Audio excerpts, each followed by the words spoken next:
Okey, pada video kali ini kita akan belajar satu lagi indikator yang dipanggil sebagai DMI. Dalam DMI ni kita mempunyai indikator ADX yang telah ada dalam DMI lah. Okey. Dan kali ini kita akan menggunakan DF 5 minute. Okey, yang mana tuan-tuan boleh gunakan sebagai salah satu cara untuk buat intraday. Okey, dan saya akan terangkan bagaimana untuk kita entry dan juga untuk kita exit. Jadi saya harap tuan-tuan tunggu hingga selesai supaya tuan-tuan faham berkenaan dengan counter DMI ni.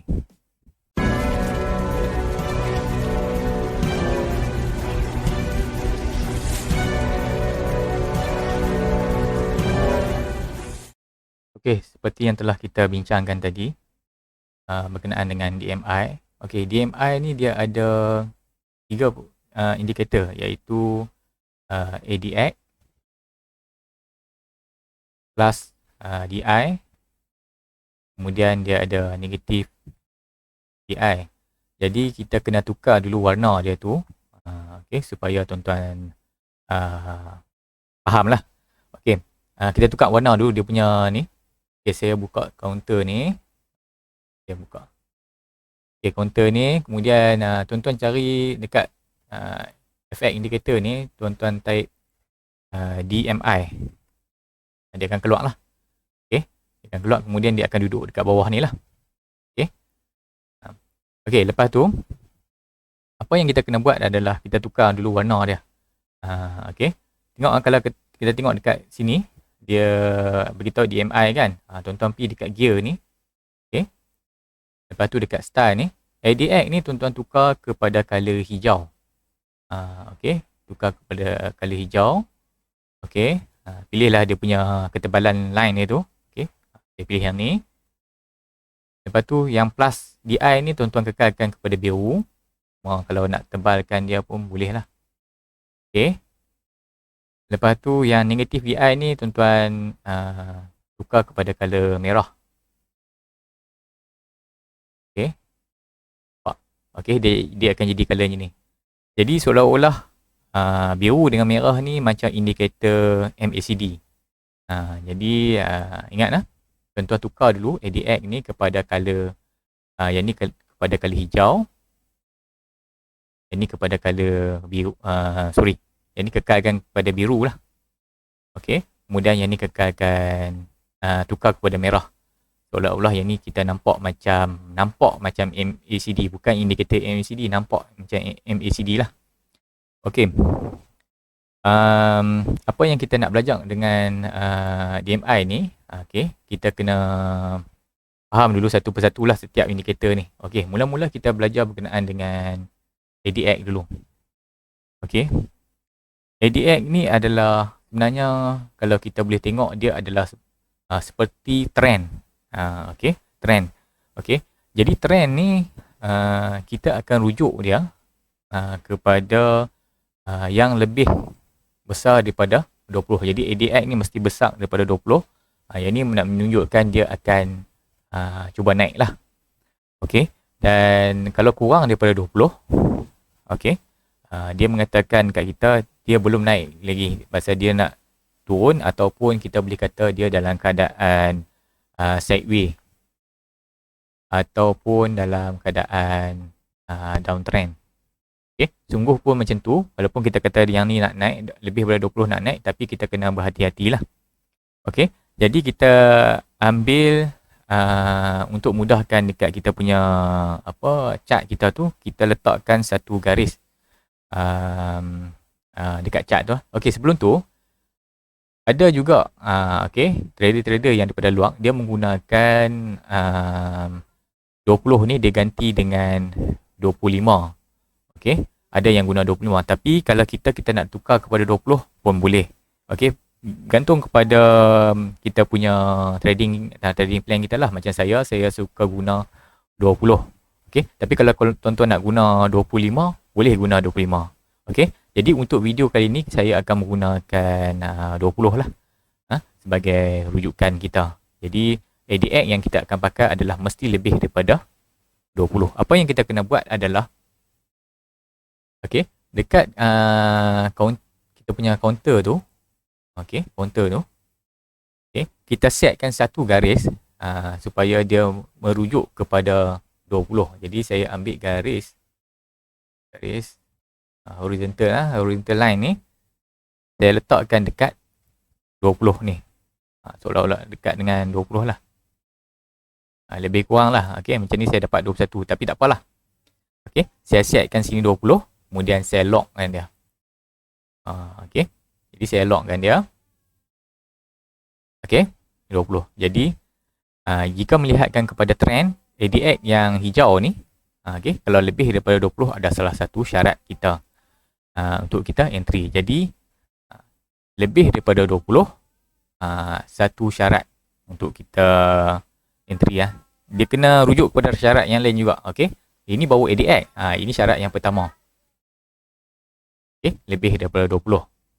Okey, kemudian kita pergi pula kepada DMI. Sorry, plus DI dengan negatif DI. Okey, plus DI pula. Okey, plus DI. Okey.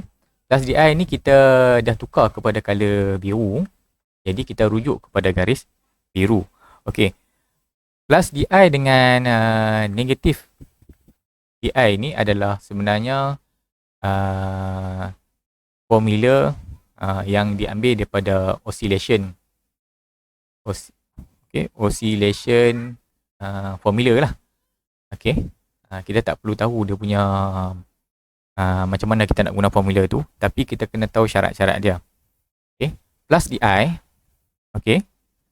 Yang di atas negatif DI adalah dijangka price akan naik. Okey. Price akan naik. Dijangka price akan naik. Okey. Kalau negatif DI di atas positif DI, okey, price berkemungkinan akan turun. Jadi untuk syarat yang kedua, okey, syarat yang kedua yang kita kena ambil adalah plus DI mesti di atas negatif DI. Okey. Itu syarat dia. Okey, baik. Jadi bila dah belajar berkenaan dengan ADX dengan plus DI dengan negatif DI, jadi rumusannya adalah untuk kita entry, okey, syarat yang pertama, ADX mesti lebih daripada 20. Atau kalau tuan-tuan nak guna 25, letaklah sebagai ADX. Okey, atau ADX lebih daripada 25, letakkanlah sebagai 25. Tapi macam saya gunakan 20 dulu. Dan okey, dan syarat yang kedua yang sekarang ni lah, plus DI mesti lebih daripada negatif DI. Ini syarat untuk kita entry. Okey, kalau kita tengok dekat chart, okey, kalau kita tengok dekat chart, okey, ADX macam ni, ADX pada keadaan ADX ni dah lebih daripada 20. Okey, lebih daripada 20 dan plus DI di atas negatif DI. Jadi dekat sini kita dah boleh entry. Kalau sini kita boleh entry lah dekat sini. Okey. Kalau kita entry dekat sini pun sama juga boleh kita entry, sama juga dengan dekat sini pun kita boleh entry. Okey. Dan tengok kita punya kalau kita entry dekat sini, kita mungkin boleh dapat lebih kurang dalam satu entry kita sebanyak 6 ke 7% ataupun sanggup tunggu 9%. Macam itulah. Okey, baik. Itu macam mana kita nak entry. Okey, kalau kita guna satu lagi chart, contoh saya nak tunjuk chart yang satu lagi. Okey, saya letakkan indikator. Okey, saya letakkan indikator. Saya ni dulu. Letakkan indikator DMI. Okey. Okey. Saya letakkan indikator DMI dan saya tukar semula lah. Tadi tak tukar yang ni. Hijau, biru, merah. Okey, nampak? Untuk yang ni, lebih daripada 20. Okey, sorry. Ni tak letak tarikh 20. Okey, lebih kurang. Okey, bila DMI lebih daripada 20, sorry, ADX lebih daripada 20 dan plus DI di atas negatif DI, tengok dekat sini kita dah boleh entry. Jadi kita entry lah. Okey, baik. Yang tu salah satu cara untuk itu adalah cara untuk kita entry DMI. Okey, baik. Untuk yang entry kita dah faham. Bagaimana pula untuk kita buat sell signal? Okey, sell signal. Okey, untuk sell signal. Okey. Sebenarnya kita boleh gunakan banyak pilihan. Okey, banyak option lah yang kita akan pakai. Tapi option-option ni saya harap tuan-tuan tulis dalam nota lah, pasal ini akan menjadikan nota trading plan tuan-tuan. Kalau tuan-tuan tak tulis, tuan-tuan mungkin tak akan disiplin dengan trading plan tuan-tuan. Okey, tulis dalam nota lah. Okey, pilihan yang pertama yang kita ada, okey, untuk satu okey, kita meletakkan target price. Tetapkan target price kita, yang mana kalau kenaikan sebanyak 3 ataupun 4 bit, okey, kita akan terus exit. Okey, pasal yang tu kita kena tetapkan ni. Kalau tak letakkan target price, mungkin tuan-tuan akan ragu-ragu untuk bila nak exit. Okey, untuk tu bila letakkan target price, kita kena faham berkenaan dengan reward dan risk yang kita sanggup ambil. Okey, contohnya kalau tuan-tuan letakkan reward yang tuan-tuan nak ambil sebanyak 3 bit, risk yang tuan-tuan sanggup ambil mungkin tuan-tuan nak letak 2 bit. Jadi 3 bit naik, kalau 2 bit turun, tuan-tuan kena exit. Itu cara intraday. Ataupun tuan-tuan boleh letakkan okey, dia 4 bit naik, okey, 2 bit turun pun boleh juga. Ataupun tuan-tuan boleh letakkan 4 bit naik, okey, 3 bit turun, tuan-tuan akan exit. Bergantung kepada risk dan reward yang tuan-tuan telah tetapkan. Yang ni kena tetapkan sendiri ya. Okey, kena try and error dulu, kena tetapkan sendiri. Okey. Yang kedua, okey. Option yang kedua. Okey. Tuan-tuan untuk sell signal yang kedua, okay,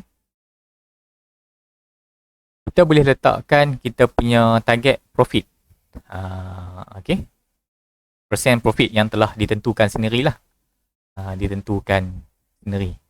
Okey, yang tadi kita boleh tentukan menggunakan bit. Yang ni boleh menggunakan persen profit. Okey. Contohnya, tuan-tuan nak letakkan untuk entry hari ni, tuan-tuan nak kekalkan profit tuan-tuan sebanyak 3% untuk hari ni. Jadi, tunggu sehingga capai 3%, baru tuan-tuan exit lah. Okey, 3% untuk hari ni. Jadi, sebab apa kita buat macam tu? Sebab mungkin kita nak cukupkan, okey, saya tulis sebab apa? Okay. Mungkin kita nak cukupkan 9 ke 10% untuk kita profit dalam seminggu. Okey, dalam seminggu. Jadi, untuk 3% hari ni, mungkin tuan-tuan boleh dapat 9 ke 10% dalam masa seminggu. Jadi, apa yang saya katakan dekat sini, contohnya, pada hari pertama, tuan-tuan dah dapat 3%. Hari yang kedua, mungkin tuan-tuan akan dapat 3% juga. Okey, hari ketiga, tuan-tuan tak trade. Disebabkan tuan-tuan tengok market merah. Jadi kita kata market masa ni demam. Okey, yang mana KLCI merah, kemudian persen counter gain kurang daripada counter yang naik. Jadi kita kata tak sesuai untuk kita entry. Jadi tuan-tuan tak masuklah pada hari ketiga. Jadi pada hari keempat, market sama juga, dia demam. Okay, jadi tuan-tuan tak entry. Cuma pada hari yang kelima, iaitu hari Jumaat, tuan-tuan boleh dapat 3%. Jadi total semua sekali yang tuan-tuan dapat adalah sebanyak 9% untuk 3% ataupun 3 harian tuan-tuan trade. Jadi apa-apa pun mesti menggunakan ratio reward dan risk. Okey, yang mana tuan-tuan kena faham kalau 3% tuan-tuan untung, mesti akan tuan-tuan kena cut loss bila terjadinya 1%. Okey. Ataupun tuan-tuan boleh letakkan 3% untuk profit, 2% untuk tuan-tuan kena buat cut loss. Ataupun tuan-tuan boleh letak 4% profit, boleh letakkan sebanyak 2% untuk cut loss. Semua ni bukan ditentukan oleh saya. Yang ni tuan-tuan kena letakkan dalam nota trading plan tuan-tuan. Okey, itu syarat yang untuk exit yang kedua. Salah satu option yang kedua. Okey, jadi untuk yang ketiga, okey, yang ketiga punya salah satu cara adalah tuan-tuan menggunakan ADX. ADX kembali tadi kita menggunakan untuk option yang pertama tuan-tuan menggunakan bid. Option yang kedua tuan-tuan menggunakan percent profit. Option yang last kali tuan-tuan nak gunakan ADX sebab yang ni tuan-tuan sanggup untuk melihat ataupun tuan-tuan sanggup tunggu depan PC tuan-tuan. Okey, tuan-tuan boleh gunakan syarat ADX. Okey, syarat ADX adalah okey, tuan-tuan akan exit exit jika kita lihat ADX seolah-olah nak turun kembali. ADX seolah-olah nak turun kembali, kemudian kita akan exit. Yang ni tuan-tuan tengok kepada line ADX. Okey, line ADX macam ni lah. Macam ni. Okey. Macam sekarang ni dia naik. Okey, kemudian dia duduk dekat amal lah. Kemudian tuan-tuan tengok pada satu ketika tu dia nak turun. Yang ni dia nak turun. Jadi tuan-tuan exit dekat sini. Jadi profit tuan-tuan boleh ambil yang dekat sini dan entry yang tuan-tuan telah buat adalah dekat sini. Okey. Entry yang tuan-tuan telah buat dekat sini kononnya. Okey. Exit tuan-tuan dekat sini. Disebabkan apa? Disebabkan ADX ni kita nampak garis dia telah turun. Okey. Telah turun. Jadi kita dah belajar tiga cara untuk exit. Iaitu kena pilih salah satu. Kita ambil 3 atau 4 bit. Okey, kalau sanggup ambil 5, ambil lah. Okey. 3 ataupun 4 bit. Okey. Yang kedua, kita ambil persen profit kita. Okey. Kemudian paling last sekali kita menggunakan ADX kembali. Okey. Jadi mudah kan untuk kita buat trading plan untuk buat intraday. Okey. Okey, baiklah, yang terakhir saya nak bincang sikit lah. Nanti akan timbul juga persoalan yang bermain dalam fikiran kita. Pasal ada yang tak guna indikator. Tak guna indikator, dia buat intraday. Okey, dia buat intraday menjadi ataupun counter tu naik. Dan ada juga yang kata dia gunakan MA ataupun EMA. Dia buat intraday menggunakan time frame yang berlainan, jadi counter tu naik. Jadi apa yang kita belajar sekarang ni? Okey, yang kita belajar ni adalah berkenaan dengan macam mana kita nak follow